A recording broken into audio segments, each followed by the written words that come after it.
இந்த யாராவது ஏதாவது சொல்லிட்டா அதை அப்படியே ஃபாலோ பண்ணி அவங்களும் அதையே சொல்லிட்டு வராங்கல்ல.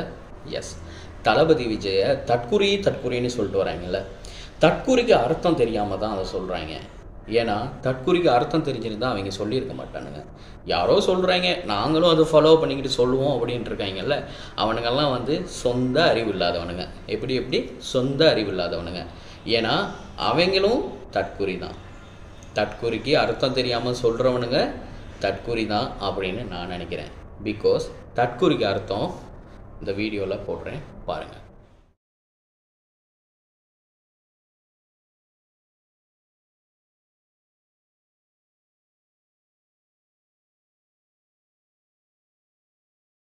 தற்குறிக்கு அர்த்தத்தை பார்த்தீங்கல்ல.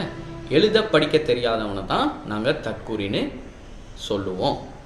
தளபதி விஜய் எழுத படிக்க தெரியாது அப்படின்னு நீங்கள் நினைக்கிறீங்களா? இல்லை, தளபதி விஜய் லோயலா கல்லூரியில் பேச்சுலர் டிகிரி முடிச்சிருக்காரு, விஷுவல் கம்யூனிகேஷன் செஞ்சுருக்காரு. ஸோ தளபதி விஜய் நல்லாவே படித்தவர் தான், சரியா? ஸோ இன்னொன்று நான் சொல்கிறேன், ஒரு உதாரணம். பெரிய ஒரு லிஸ்ட்டில் எழுதிட்டு வாசிக்கிறாரு அப்படின்னு சொல்கிறீங்கல்ல. தற்குறினா எப்படிங்க வாசிப்பார், எப்படிங்க படிப்பார்? அவருக்கு தான் தெரியாதே, தற்குறின்னு சொல்கிறீங்களே. அப்போ எப்படி வாசிக்க போகிறாரு? அப்போ எப்படி அவர் படிக்க போகிறாரு பேப்பரை பார்த்து?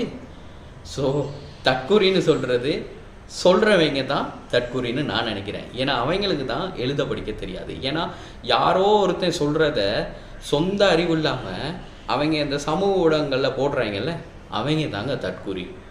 தற்குறிக்கு இன்னொரு அர்த்தமும் இருக்குது, சொந்த அடையாளங்கள். அதாவது நமக்கு சொந்த அடையாளங்களை நிரூபிக்க முடியலாட்டி, உதாரணத்துக்கு நாங்கள் சைன் பண்ணுவோம்ல, சைன் பண்ண நம்மளுக்கு தெரியலாட்டி ஃபிங்கர் பிரிண்ட், அதாவது கீரலையம்னு சொல்லுவோம். ஃபிங்கர் பிரிண்ட் ஒரு இங்கில் மைய தடவி கொண்டு போயிட்டு பேப்பரில் வச்சு கொடுப்போம்ல, அதுக்கு பேரும் தற்குறி தான். ஏன்னா அவருக்கு சைன் பண்ண தெரியலை, சிக்னேச்சர் தெரியலை.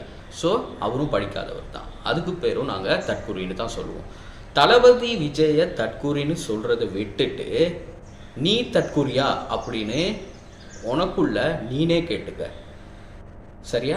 அதுக்கு பிறகு தற்குறின்னு சொல்லவா. எந்த வீடியோலையும் கமெண்ட் பண்ணியிருக்காங்க நிறைய பேர், நீ தற்குறி அப்படின்ட்டுன்னு. நான் தற்குறி இல்லை தம்பி, நீங்கள் தான் தற்குறி. ஓகே, ஒருத்தனை நாங்கள் தற்குறின்னு சொல்கிறதுக்கு முன்னாடி நான் தற்குறியா அப்படின்ட்டுன்னு அந்த தற்குறிக்கு என்ன பொருள், அந்த தற்குறிக்கு என்ன விளக்கம் அப்படின்னு தெரிஞ்சுக்கிட்டு பேசு, புரிஞ்சுக்கிட்டு நட. இந்த வீடியோ பிடிச்சிருந்தால் லைக் பண்ணுங்கள், கமெண்ட்